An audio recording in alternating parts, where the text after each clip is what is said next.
Kisah pujian Imam Syafi'i ke Imam Ahmad bin Hanbal. Ia murid paling cendekia yang pernah saya jumpai selama di Baghdad. Sikapnya menghadapi sidang pengadilan dan menanggung cobaan akibat tekanan Khalifah Abbasiyah karena menolak doktrin resmi Mu'tazilah merupakan saksi hidup watak agung dan kegigihan yang mengabdikannya sebagai tokoh besar sepanjang masa. Penilaian ini diungkapkan oleh Imam Syafi'i, yang tak lain adalah guru Imam Hambali. Nama lengkapnya adalah Ahmad bin Muhammad bin Hanbal. Ia merupakan seorang ulama besar di bidang hadis dan fikih yang pernah dimiliki dunia Islam. Dilahirkan di Salam, Baghdad, pada 164 Hijriah, Imam Hambali sudah menunjukkan kecerdasannya sejak usia dini. Bahkan, ketika usianya relatif muda, ia sudah hafal Al-Quran. Imam Hambali mendapatkan pendidikannya yang pertama di kota Baghdad. Saat itu, kota Baghdad telah menjadi pusat peradaban dunia Islam yang penuh dengan beragam kebudayaan serta penuh dengan berbagai jenis ilmu pengetahuan. Di sana, tinggal para qori, ahli hadis, para sufi, ahli bahasa, filsuf, dan sebagainya. Ia menaruh perhatian yang sangat besar pada ilmu pengetahuan. Dengan tekun, ia belajar hadis, bahasa, dan administrasi. Imam Hambali juga banyak menimba ilmu dari sejumlah ulama dan para fuqaha besar. Di antaranya adalah Abu Yusuf, seorang hakim dan murid Abu Hanifah, dan Hisham bin Bashir bin Abi Qasim, ulama hadis di Baghdad. Ia juga berguru kepada Imam Syafi'i dan mengikutinya sampai ke Baghdad. Suatu ketika, seseorang menegurnya, "Anda telah sampai ke tingkat mujtahid dan pantas menjadi imam. Mengapa masih menuntut ilmu? Apakah Anda akan membawa tinta ke kuburan?" Imam Hambali menjawab, "Saya akan menuntut ilmu sampai saya masuk ke liang kubur."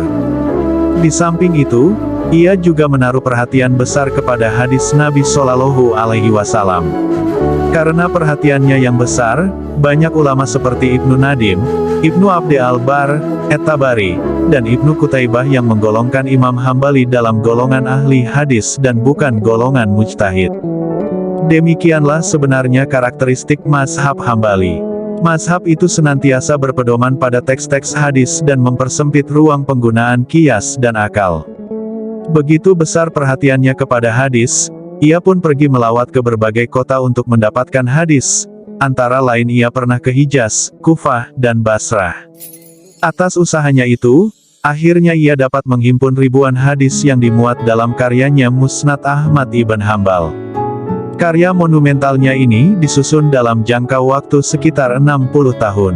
Di dalamnya, terhimpun 40.000 hadis yang diseleksi dari sekitar 700.000 hadis yang dihafalnya. Selain Al-Musnad, Imam Hambali juga menyusun kitab tafsir Al-Quran dan kitab An-Nasikh wa Al-Mansukh, kitab mengenai ayat-ayat yang menghapuskan dan dihapuskannya sebuah hukum. Ia juga menyusun kitab Al-Manasik As-Sagir dan Al-Kabir, kitab As-Zuhud, kitab Ar-Red, ala Al-Jahmiyah wa As-Sindikah, bantahan kepada Jahmiyah dan Sindikah, kitab As-Salah, kitab As-Sunnah, kitab Al-Wara wa Al-Iman, kitab Al-Ilal wa Ar-Rijal, kitab Al-Ashribah, 1 juz tentang usul as-sitah, Fadail Sahabah. Tak hanya pandai dan cerdas, Imam Hambali juga dikenal tekun beribadah dan dermawan. Imam Ibrahim bin Hani, salah seorang ulama terkenal yang jadi sahabatnya, adalah saksi kezuhudan sang pemelihara hadis ini.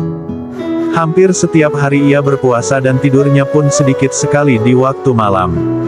Ia lebih banyak salat malam dan witir hingga subuh tiba, katanya. Mengenai kedermawanannya, Imam Yahya bin Hilal, salah seorang ulama ahli fikih, berkata, "Aku pernah datang kepada Imam Hambali. Lalu, aku diberinya uang sebanyak 4 dirham sambil berkata, 'Ini adalah rezeki yang kuperoleh hari ini dan semuanya kuberikan kepadamu.'"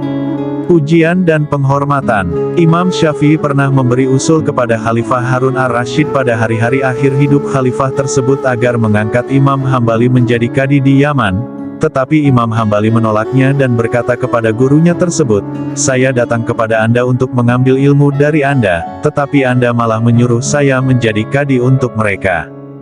Setelah itu, pada tahun 195 Hijriah, Imam Syafi'i mengusulkan hal yang sama kepada Khalifah Al-Amin, tetapi lagi-lagi Imam Hambali menolaknya.